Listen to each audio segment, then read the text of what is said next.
Something near and dear to my heart is postpartum depression. And postpartum depression can happen. I think I see more cases of this now as Americans don't live with their family anymore.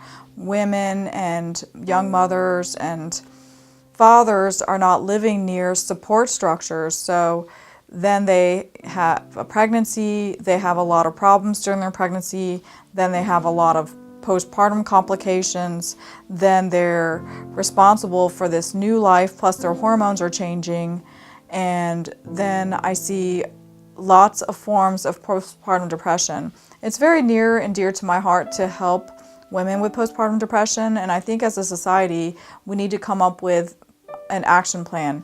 Patients and healthcare providers, please comment on postpartum depression. Have you had postpartum depression? What did you find that worked for you?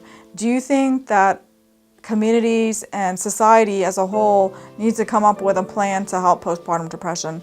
I really feel like in our area, like we have boys and girls clubs to serve, and we also have the YMCA. We need to come up with something similar to Boys and Girls Clubs and the YMCA that serves prenatal and postpartum women and families and provides some structure and support at this vulnerable time in life. Postpartum depression can lead to even severe problems for babies, for children, for family. And I've tried to get some of my patients in with psychiatry, with family medicine doctors, with counseling, and all of those services are also overwhelmed. I've tried to counsel patients myself. I've gone to mothering groups to speak about postpartum depression and at churches, and I still think there needs to be some type of task force.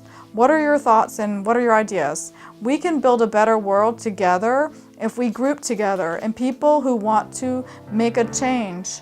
And I see a lot of volunteerism at the hospital. We have a lot of the retired population in our community serving at the hospital, and they do a wonderful job. They are angels in our hospital. But I was wondering if some of those women, we could join together and we could create a task force to help some of our postpartum women and in their mothering.